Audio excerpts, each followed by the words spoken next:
It's the Full Court Press with Eric Frandsen and Jason Walker. Welcome back to the to the show that we're doing right now. Following the local teams, breaking down the biggest games with in-depth analysis and team interview. Join the show by calling into 435-752-1069 or text 435-339-0321. It's the Full Court Press. Throws, ends up, yes! Caught! Touchdown, did he get it?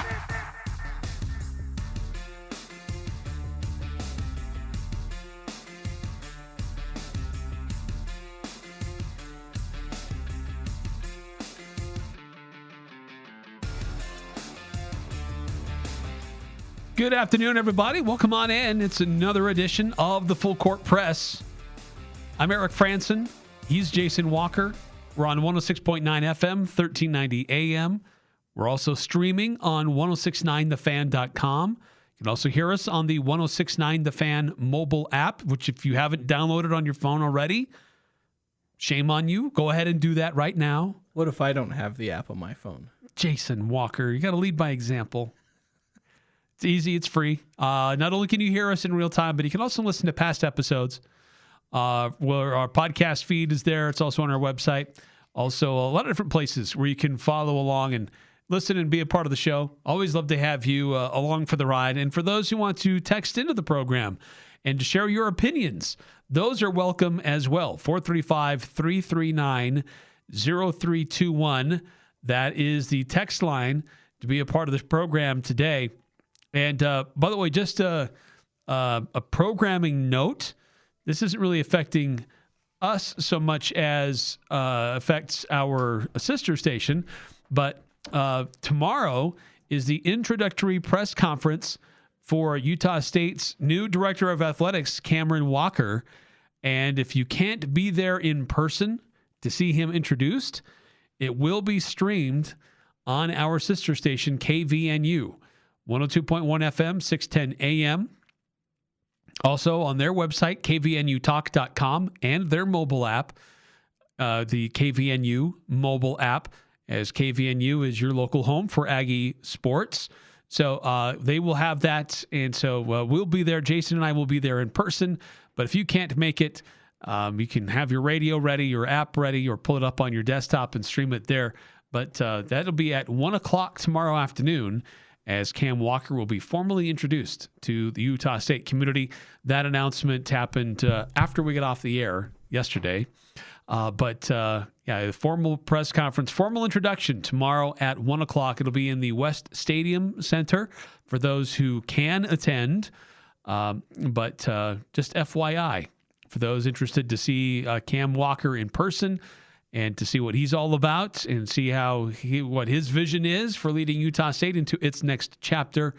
Again, that's taking place tomorrow at 1. So stay tuned for that. And we won't have it here on the Fan, but it will be broadcast on KVNU. 435-339-0321. A couple of texts that have come through, some after we got off the air yesterday, and a few coming in just at the top of the show. 9315 sending us a link to a Cache Valley Daily article about the USU Rodeo Club. That was a fun story. For those who haven't checked it out, it's pretty neat about the Utah State students who get to still participate in rodeo and learn what that's about and hone their skills. They have opportunities to compete. In fact, I think they've got a competition this weekend. They've got a Stampede rodeo coming up on Saturday here in Logan. 5338 texting in. I may be a little late with this, but I wanted to express how much I enjoyed last week's interview with Aggie volleyball megastar Kaylee Folgers Coffee, signed 5338, Sports for Education Academy, a think tank senior fellow, Chris Berman. There you go. Okay, that's good. Yeah, that was a fun interview. Yeah, I enjoyed it. It was good to be able to talk with USU volleyball. Want to have more consistent conversations with volleyball and soccer. As they go through their seasons. I know neither season is going as well as I think they would have hoped. Both teams scheduled really tough non-conference games, and it's showing at times. But I think once these teams get into Mountain West play, you'll see them rebound to a degree. Both of them are expected to win their league and, win, their final season in the Mountain West. And you hope to see that. And I think despite the record, both are going to be very good when they get into Mountain West play. They're going to be threats. Are they the runaway favorites? I don't think so in either league anymore. Maybe in volleyball still. I'm not sure because in soccer, you've got Colorado State who's been doing pretty well. We'll see if Utah State and Colorado State end up battling it out for that first place spot.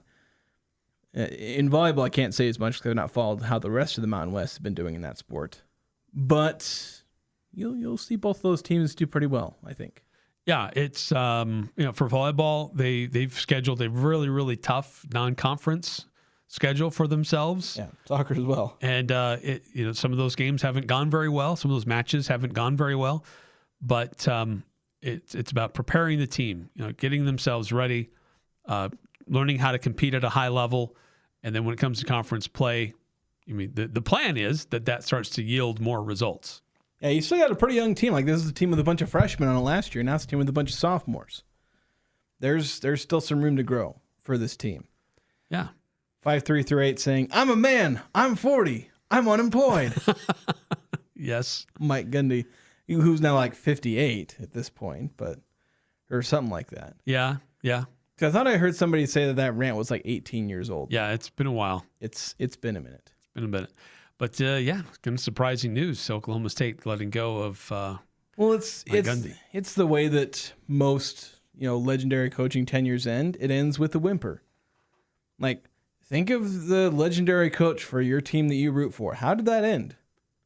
I think of Bill Belichick and my Patriots. That didn't end super friendly. Still not super friendly. There's still drama around that. How did the Jerry Sloan tenure end with the Utah Jazz? It was a bit more chaotic and maybe a bit more sudden, but it didn't end super well. Mike Gundy obviously didn't end super well. Like, look at Kyle Whittingham. There are people that are starting to turn on Kyle Whittingham. And that's the dude who, Utah fans basically owe their entire existence in the P4 to Kyle Whittingham. Yeah. If he doesn't do what he does at Utah, they're probably in the latest version of the Pac-12. That's probably where they end up.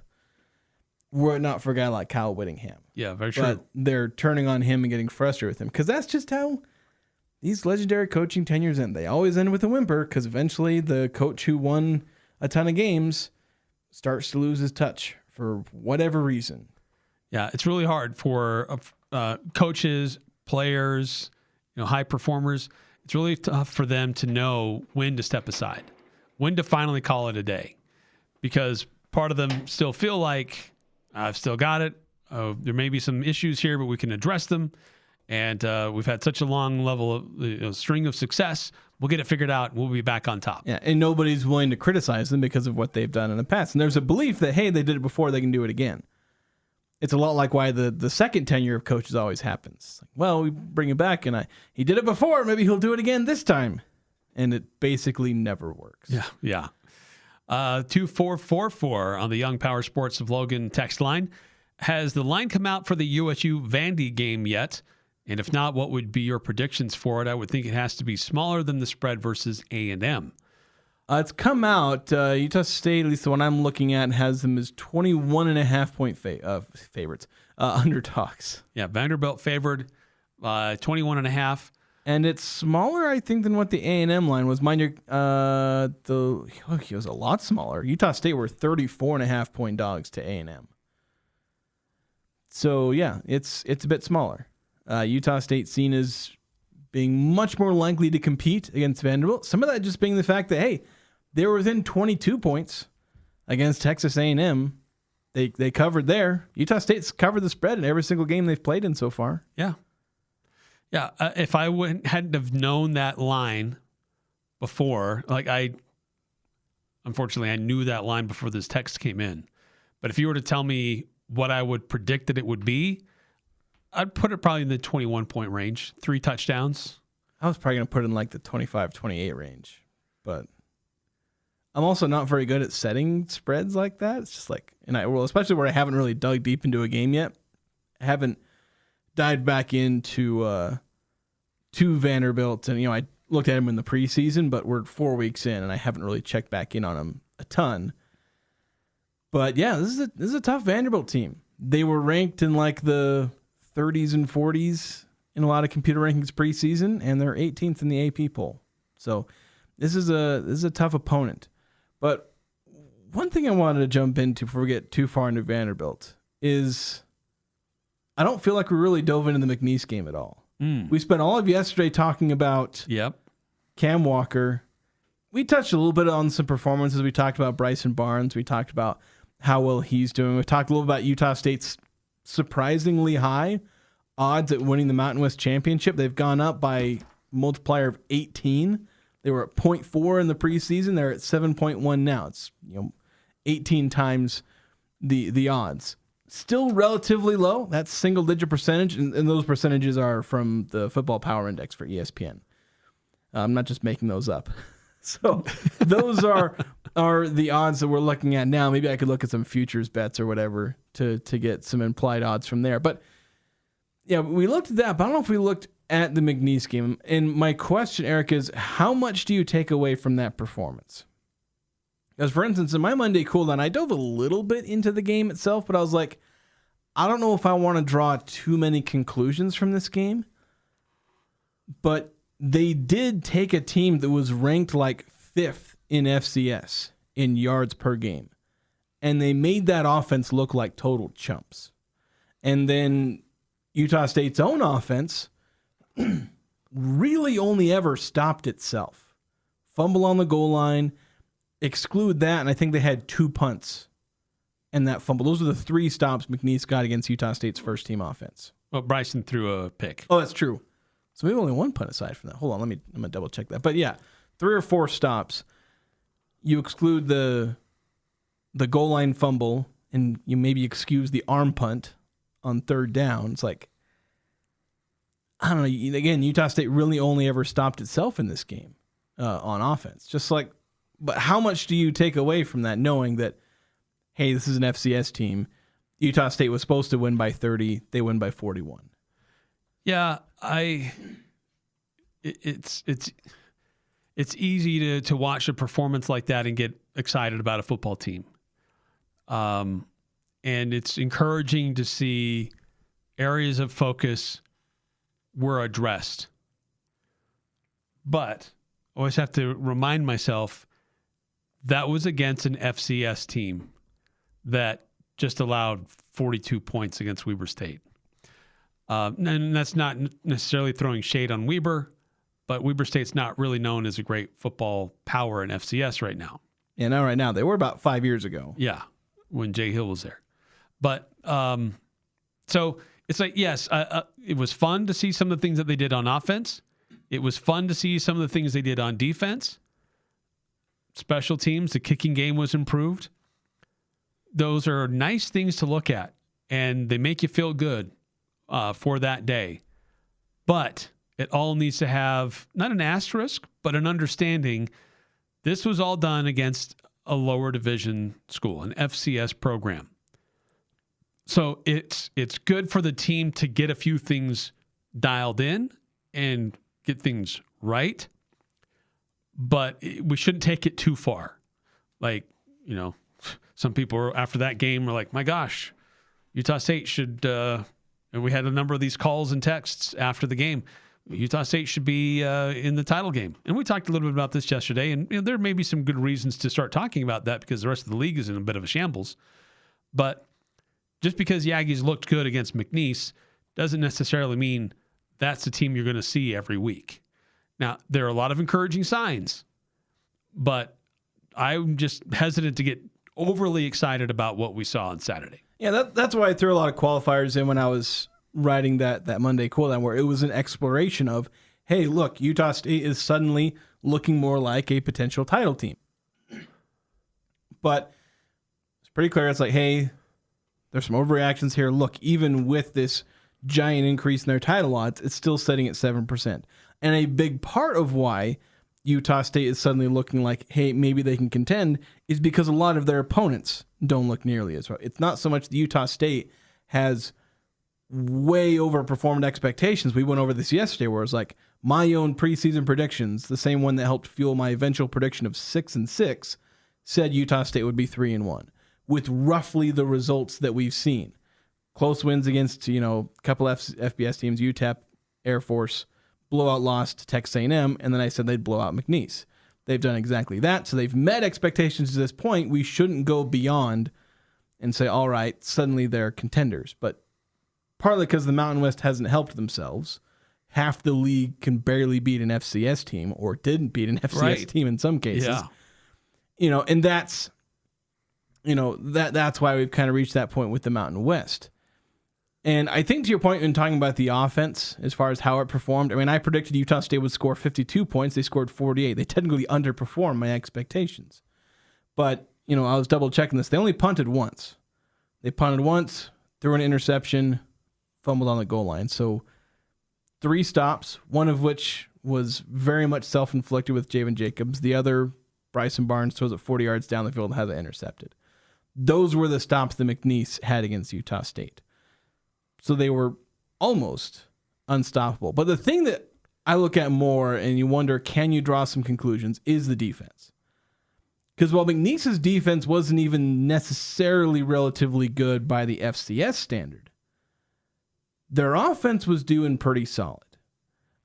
They did score 10 points against an okay FBS team, Louisiana Lafayette. And then they had 54 points in their opening game and 41 points against Weber State. This is a team that can put some points on the board, or at least is capable of it. Mm-hmm. They've not shown it as much in 2 games against FBS teams, but there was a chance that they could make some plays. They had some guys who were capable of making those big plays. A couple of running backs. I'll be honest, seeing their quarterback in person, I was not very impressed, so maybe I can understand a little bit of why McNeese struggled.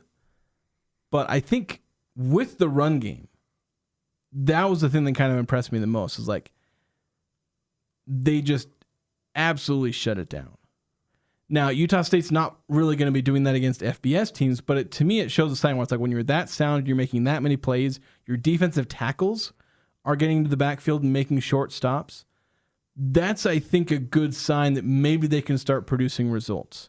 Because for first 3 weeks, it was, well, they gave up 42 points, 44 points to Texas A&M, but I saw some good things. And they gave up 30 points to Air Force, but, I saw some good things. And, the UTEP game, they allow 16 points, and that I think is a good result.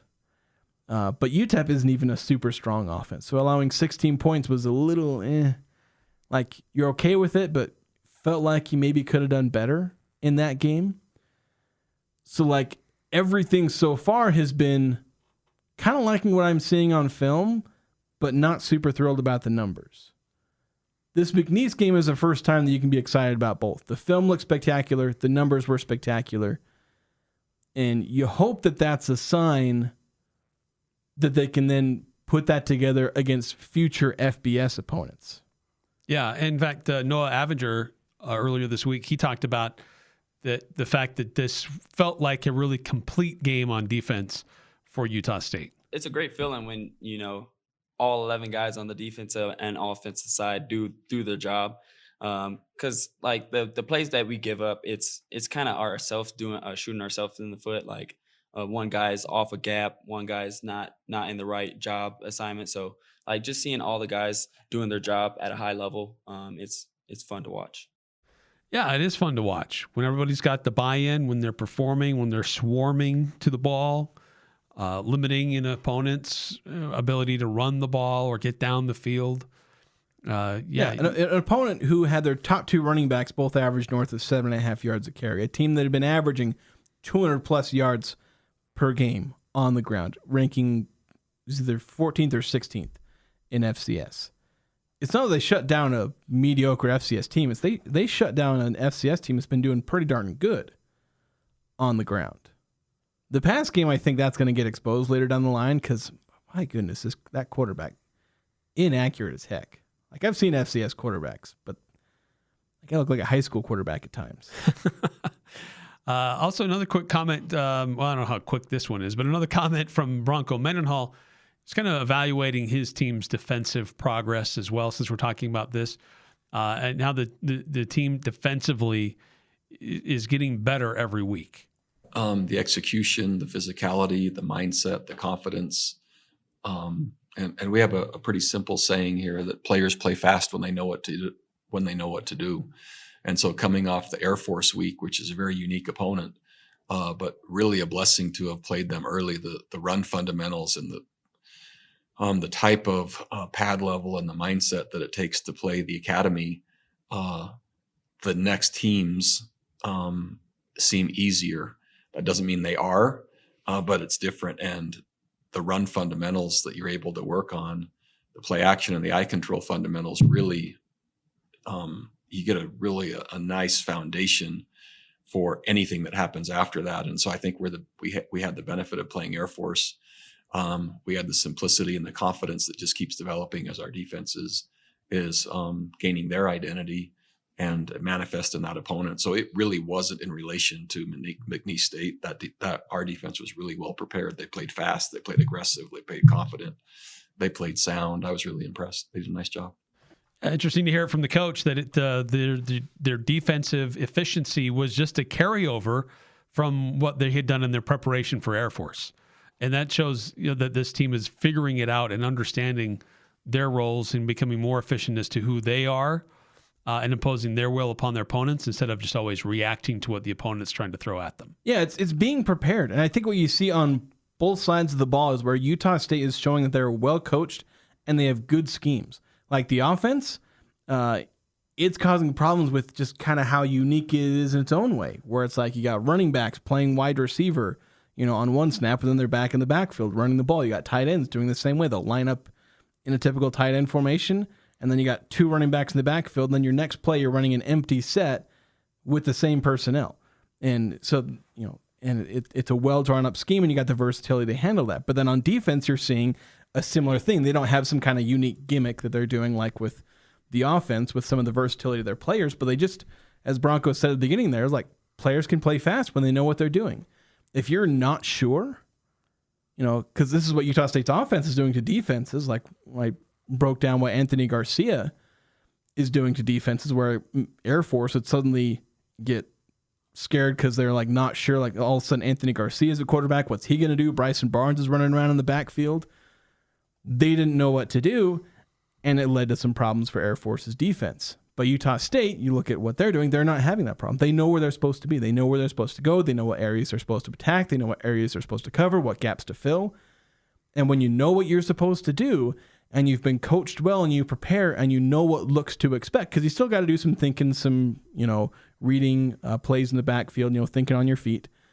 But when you know which things to look for, you can quickly diagnose things, then hit the gap hard. You see the linebackers attacking gaps really hard, making plays when they get there, and being effective in doing so. Because I've seen over the last few years, linebackers would hit their gap hard, but they'd just be running into a wall of players and not accomplishing anything, while the running back sprints through a different lane for a 15-yard gain. This year, we're not seeing that. They're filling the proper gaps. They're getting to the place where they need to be. And you have times where guys are just making plays. I showed a clip on the Monday cooldown of a guy throwing off a double team and getting a tackle for a 1-yard gain. You're seeing guys make those kind of plays and being assignment sound and playing fast and effective, as opposed to just trying to play with your hair on fire and hoping something good happens. Right. A lot more to get into, more reactions to the McNeese game. Also start to look into Vanderbilt. Got comments from the coaches and the players, coaches on both sides. The head coach for Vanderbilt held his press conference earlier today, so we got his audio, hear what he has to say as the week continues, as Utah State prepares to take on another SEC team on the road. But also invite you to weigh in also on our Young Power Sports of Logan text line, 435-339-0321. The patio is open. The chips are endless. Drinks on tap. You know it's got to be Cafe Sabor, Cache Valley's best Mexican restaurant, gold winner in the Best of Northern Utah contest. Experience Locals Day every Thursday with a huge burrito, endless chips and soda, only $7.95. That's a complete lunch for just $7.95. Finding any lunch under $10 is nearly impossible. Every Thursday, drinks, chips, and massive burrito, just $7.95. The patio, the sun, the fun at Cafe Sabor in the historic train station on 6th Weston Center in Logan. Les Olson IT is your source for top quality technology. We carry the latest desktop and laptop PCs in stock, configured to your specific needs, and backed by our award-winning support team. And if your business demands high-performance hardware, we offer custom-built computers that can tackle any task. We also offer great computer accessories like monitors, keyboards, speakers, Fujitsu document scanners, and more. Get a quote today. Les Olson IT.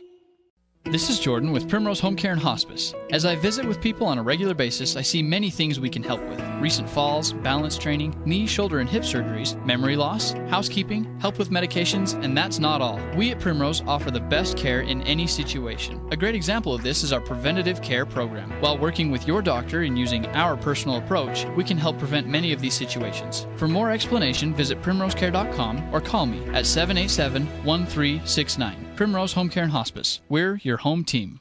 Cache Valley Ear, Nose, and Throat is thrilled to welcome Dr. Jackson Deere to their team of trusted specialists. Dr. Deere joins Doctors Blotter and Robinette to provide exceptional medical and surgical care for your ears, nose, throat, and related structures of the head and neck. Appointments are now available. Whether it's allergies, hearing, or sinus concerns, Cache Valley ENT is here to help you live the life you deserve. Welcome Dr. Deere to Cache Valley and the team at Cache Valley Ear, Nose, and Throat. Now serving Logan, Providence, Tremonton, Preston, and Montpelier. Old McDarrell has a farm and appliance farm with down-home country prices and big city selection. E-I-E-I-O. When you're looking for a friendly spot to drive a little and save a lot, hey, Old McDarrell has a farm, an appliance farm. Low overhead, but lots of country charm. See Darrell's Appliance in beautiful downtown Benson. The Full Court Press on Sports Talk Radio, 106.9 FM, 1390 AM. The Fan.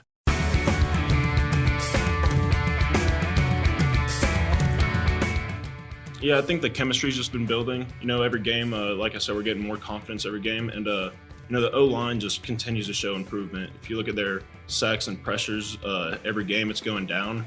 So, you know, it all starts with them, and they're doing a great job. So I think that attributes to the past two games.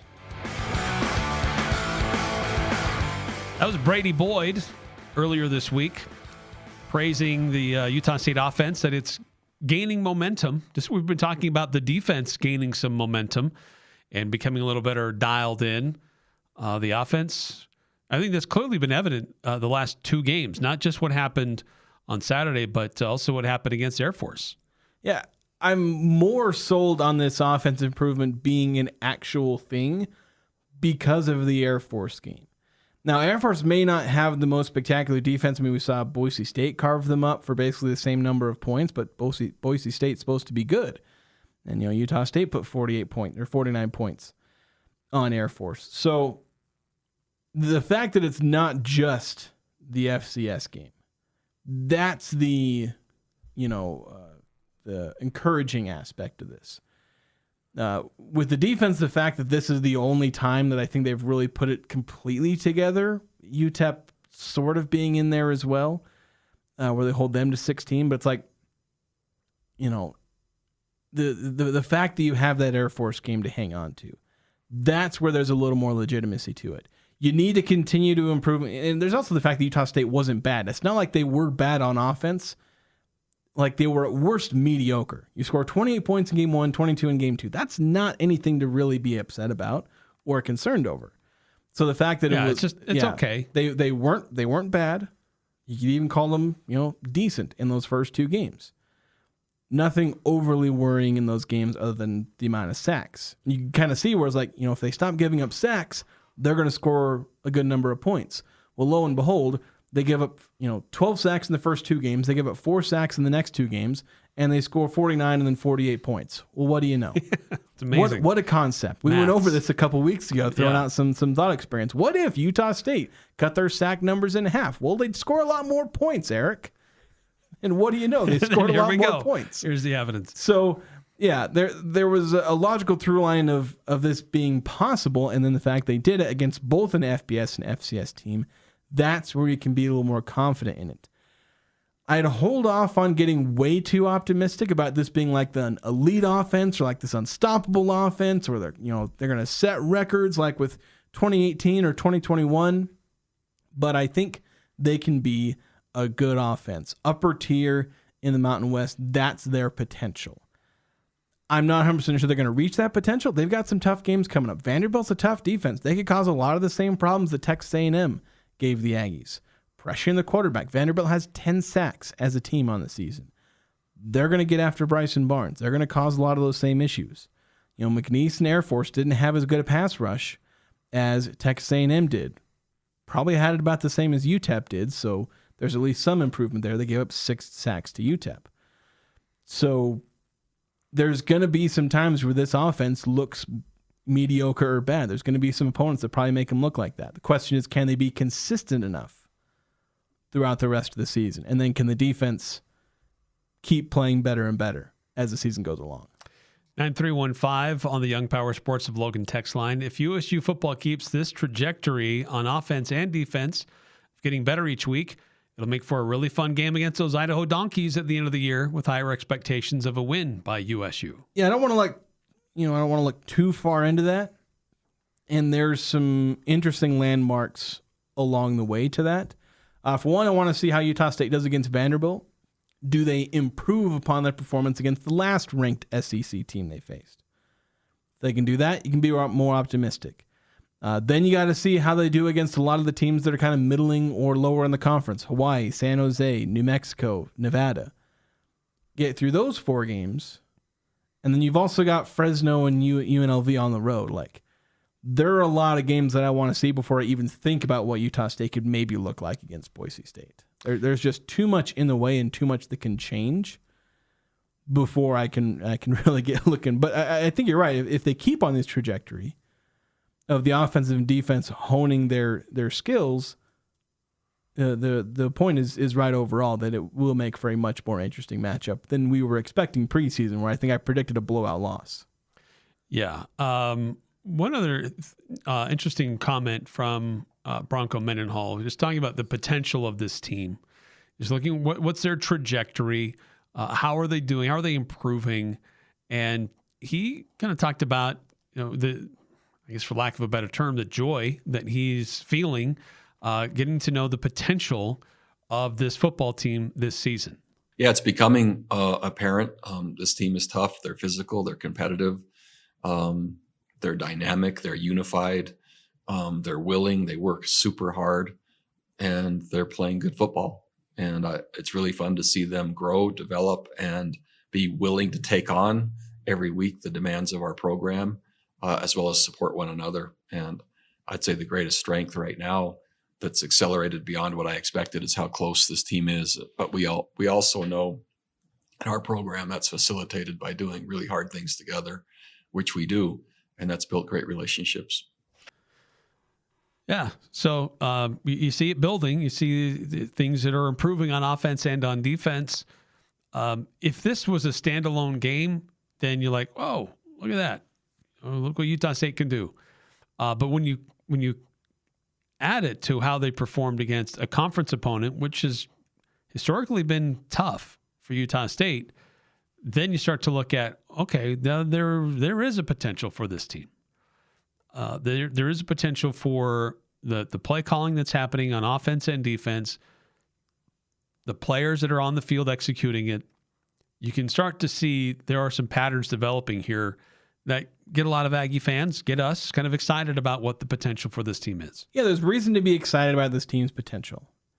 Now, if you want to be a fan and start talking smack and projecting they're going to win the title, I mean, go all out. I'm not going to be the fan police here. But as far as realistic expectations, keep it about 6 or 7 wins. We're seeing reasons this team should definitely be going bowling. Like, at this point, with how they've performed and with how the rest of the Mountain West has performed, I've moved from a coin flip bowl game to coin flip between 6 and 7 wins in the regular season. With a potential, if they keep showing improvement, that's a potential for 8 wins or more. So there's room for optimism and room for increasing optimism based on how they perform over these next couple of weeks. starting with this game against Vanderbilt, because I think this is where you can really get yourself one of those moral victories that they can prove to themselves, hey, we got our butts kind of handed to us against Texas A&M, especially if they improve that defense. They're going to face another tough team with a great offense, some matchup problems that they're going to have to tackle, some battles they're going to have to, some really challenging battles that they're going to have to face, and then obviously with the offense facing a pretty tough defense. But there are things that I think Utah State can manage to keep this game within 3 possessions. Do I see them winning? No. But if they can, cover the spread again, and suddenly again you can be fairly optimistic that this team is going to keep making improvements. Jason, there was an interesting comment from Coach Mendenhall on Monday when, as is routine in college football press conferences that I've ever been a part of, that members of the media ask the coach about the opponent and sometimes about specific players. What do they see? Just helping us understand what they're seeing with the opponent at hand. And Bronco answered some of those questions, but then he also said this. Again, as we get to know each other, even though we're focusing on the opponent and what those matchups are, I really don't spend much time on the opponent. We certainly acknowledge who we're playing, and we acknowledge their scheme, and we acknowledge the style of play. And then it really is just our execution and our fundamentals and our effort and our mindset. And that's plenty to think about. So this opponent provides plenty of challenges and a unique a set of circumstances to take on. Once we acknowledge that, it just really is about us from then on. And that's already where we are as a team. So my initial reaction to that was, you don't spend time evaluating your opponent? But I think it's how he's presenting this that is taking me a minute to wrap my head around. That they're looking at film, they're recognizing this is who the opponent is, this is what they do. But let's focus more on what we do and get better as who we are as a team.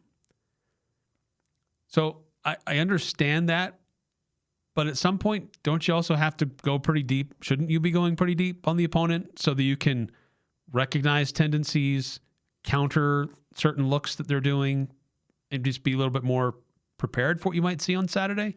Yeah, so there's obviously a lot of truth to what he's saying there. It's not like I'm going to contradict an FBS head coach on this, but you have your scheme on defense and you run that, and your defense needs to know how to run that. They need to know all the nuances within your scheme, and then the same thing applies to offense. You need to know how your offense operates, and it is more important that you know how your offense operates rather than worrying about what their edge rusher does or about what their safety does. Because once you've mastered your own offense, well, that's where you can begin to be a little bit flexible. Like, hey, we have this play and this is how it works, but we might make this slight adjustment to this, or insert different concepts here. It's based on who you're playing, but you're still running your system. You're still running your playbook. But it's, okay, we're running this play because this play in our playbook works against what they're doing. Or you might install a slightly new concept, but it's basically attacking the opponent, recognizing their tendencies, and using what's already in your system, or again, maybe adding some slight adjustments. So basically, it's you have your system and you use that to attack the weaknesses exist. And that will happen on offense and defense. We have our defensive scheme. How does our defensive scheme that we know that we master, and you have to learn this, how does your defensive scheme react to what the opponent is doing? So it does eventually get around to understanding what your opponent does, understanding your opponent's weakness. Like, hey, we don't think their left guard is as good at pass rush or pass protection as we think it is, so we're going to run these stunts that are already in our system, and we're going to attack that. But again, it's within your own system. So master yourself, and then that's where you can then use the system that to attack the tendencies that you find in film, again, both on offense and defense. And you also find that in special teams as well. But that's kind of where I think he's coming from there, where, yeah, you know your stuff.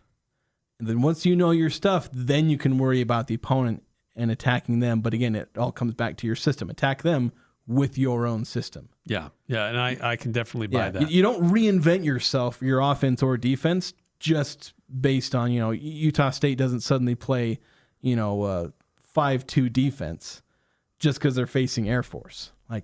Because then it's like you're learning an entirely new defense. Right. You only have a certain amount of time to prepare for your next opponent. And some of those, you got to be your scout squad. Those guys need to understand their roles, but it's about continuing to improve as a team with what these coaches are asking of them. Because you're right, you can't dramatically change who you are in a few days before you head off to face your next opponent. Yeah, and that's where the players, if they know what they're supposed to do on certain plays, that allows the coach who has more experience facing all these different defenses, that gives him room to say, hey, we're going to do this on this play. And he's watched all the film, he understands these things, and again, you can still attack the weaknesses of a defense without reinventing your offense or defense. 435-339-0321. If you want to chime in, quick timeout. We'll be right back here on the Full Court Press. Have you thought about your furnace lately? Of course not. It's hot outside. Now's a great time to start thinking about replacing it or having it serviced for fall and winter. Advanced Heating and Air will help you get some of the industry's best rebates on a new high-efficient York furnace installed in your home. Or one of Advanced Heating and Air's service professionals can service your furnace for the upcoming winter season. Call today, 752-7272, or schedule a free estimate at advancedheating-ac.com. York, install confidence. This is Brent Wallace with Cache Valley Bank, and we understand that concerns about fraud can weigh heavily on you. Your peace of mind is important to us. That's why we're committed to looking out for you and your family. Our team keeps a vigilant eye on your account, and if you ever have concerns or need support, we're just a call or visit away.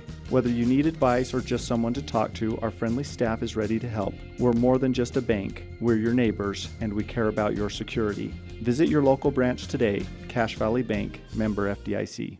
Hi friends, this is Lydia at The Sportsman on Main Street, inviting you to check out our new fall arrivals. For women, this is our first season carrying Free People movement, and you will love it. We also have great fresh looks from Viore, Pendleton, Cool, and Birkenstock. At The Sportsman, we try really hard to find unique products. For the men, you will love our new shirts, jackets, sweaters, and pants from Cool, Fjallraven, Viore, and Pendleton. From colognes and perfumes to skis, we've got you covered. Come and see us at The Sportsman on Main Street in downtown Logan and look amazing this fall.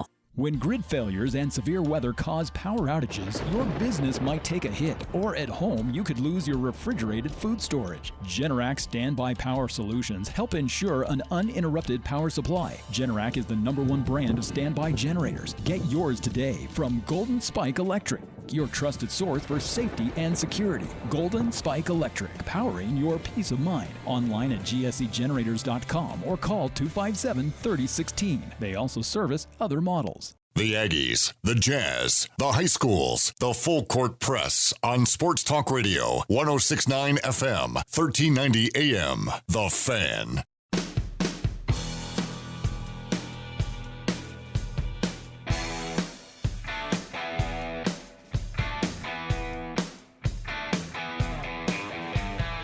Young Power Sports Logan is already geared up for winter. You don't have to wait for the snow to get ready with blowout pricing on Polaris and Ski-Doo snowmobiles, up to $4,000 off MSRP.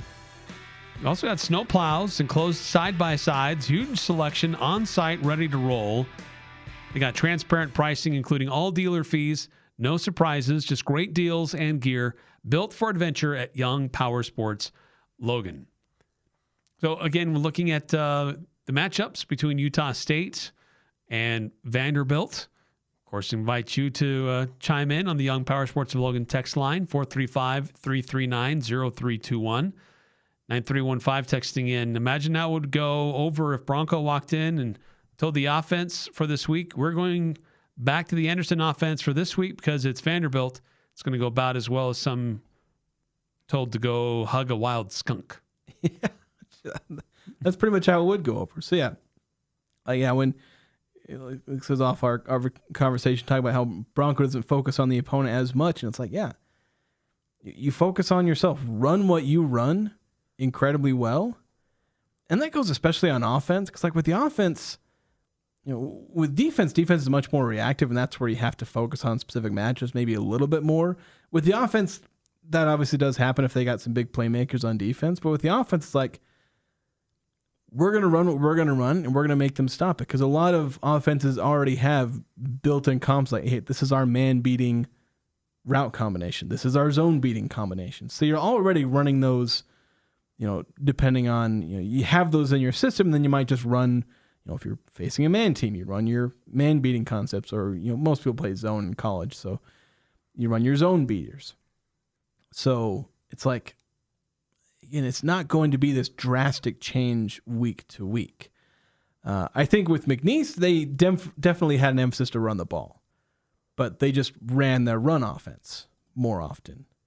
And that's just how it goes. They don't reinvent themselves. They just emphasize certain things within their own offense. And if you've mastered your own offense, then it's just, well, we happen to run this play a little bit more often. And we ran this play a little bit more often. And we ran this new play that we installed this week. But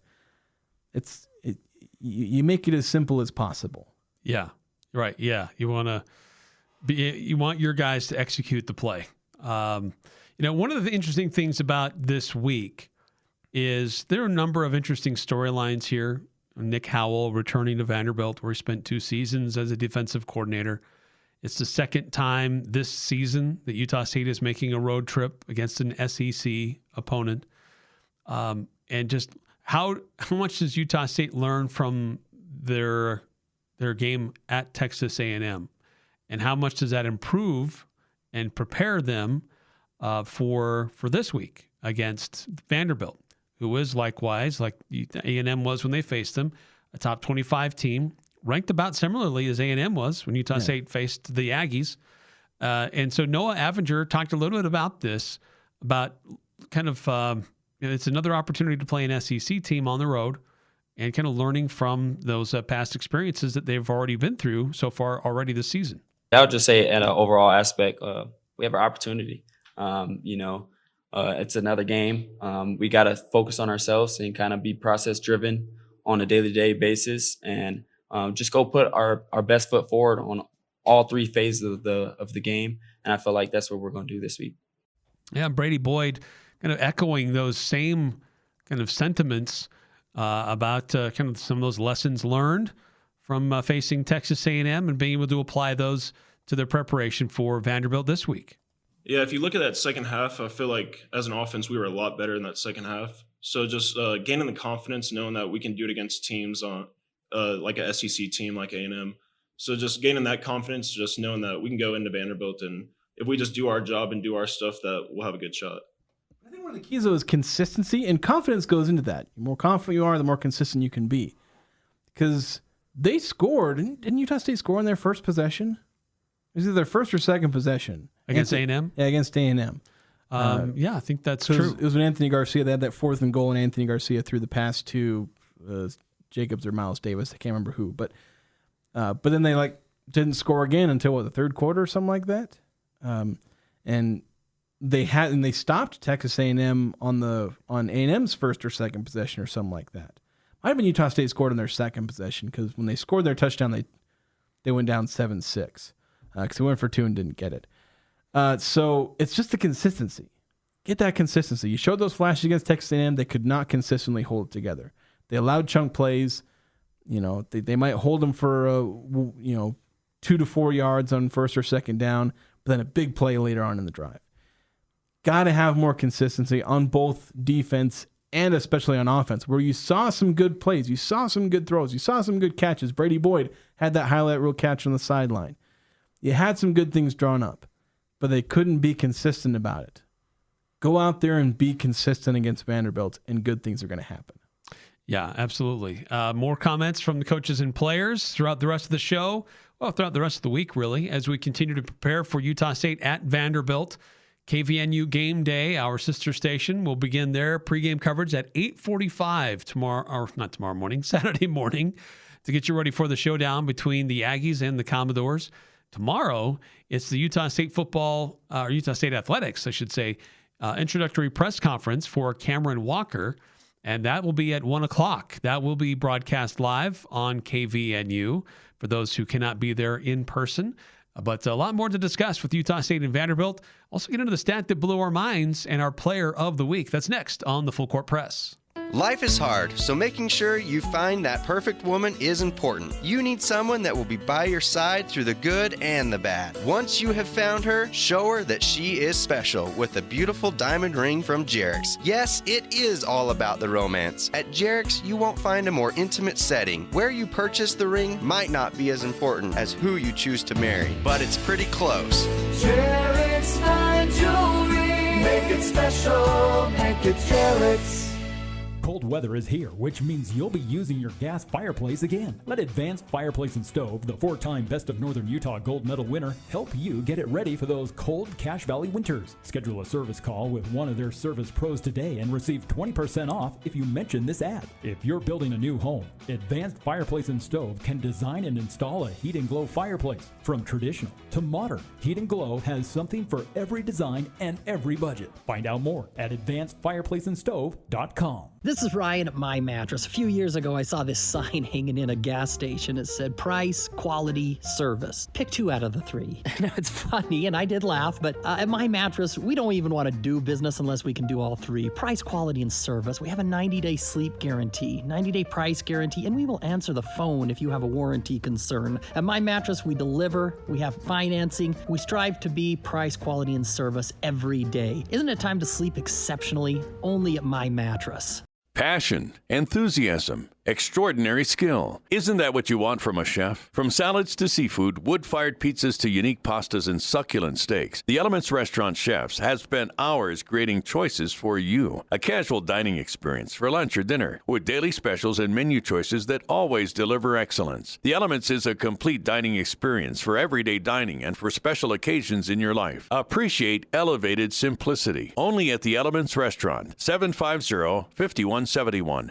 Following the local teams, it's the Full Court Press with Eric Frandsen and Jason Walker. Keep your car running at its best with the help from your friends at Napa Auto Parts.